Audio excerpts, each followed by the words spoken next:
outside leg nyo, patras. Pero.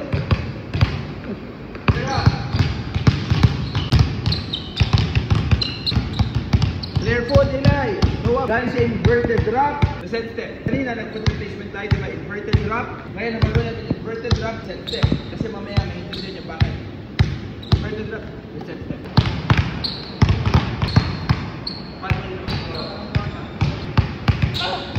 Ito tawag dito open jump or side jump. Kasi nag-jump kayo pa-open or pa-side. Open jump or side jump. Ito front jump. Pero kasabay yung front jump, yung bola i-reflow natin ang limbo stick or the stick. Then yung angle ko, guys, hindi ako dito yung ma-jump. Kasi gusto kong mag-create ng threat sa kalaban para at least mapatras siya ng eye konti lang. So ito naka-plan. Front jump, reflow, move, and step in into my shot as rebound.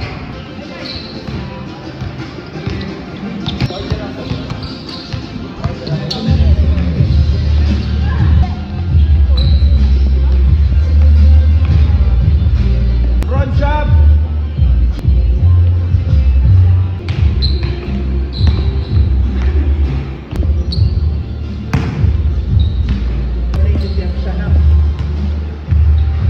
Basta gusto ko 5 times, pwede nyo unahin yung una or yung pangalawa. Alin doon?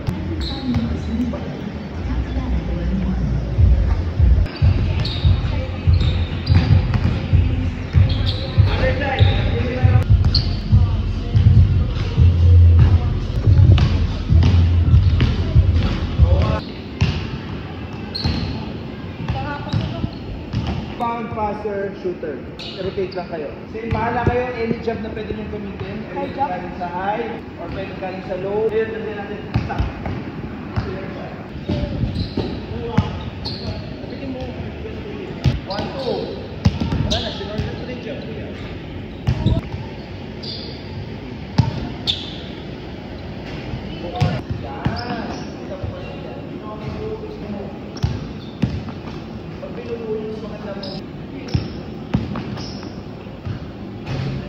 Bakit ang mga batang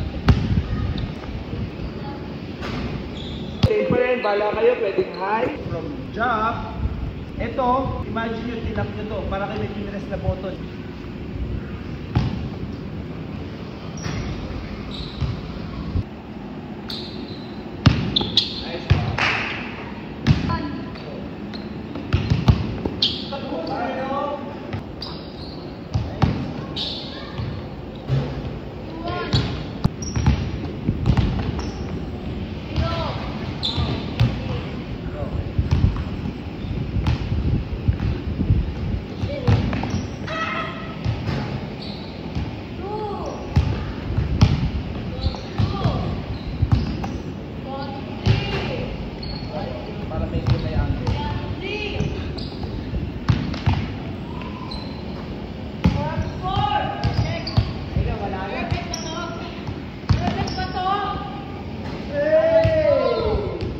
I-apply nyo. I-apply nyo yung ginawa natin.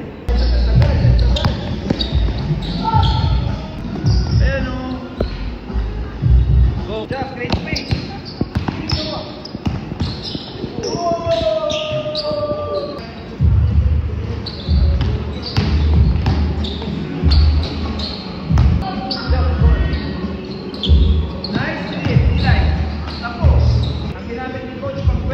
Yung kanyang side leg, kasi yung bola natin siya full feet, o pakyan.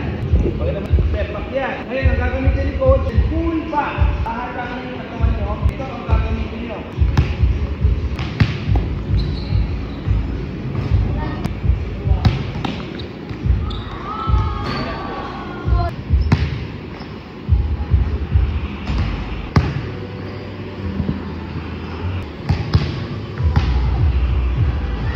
Take the shot. Pag wala, kanyari nilakad nyo dito. Then execute yung Jalen Bronson. Pwedeng open drop, inverted open drop,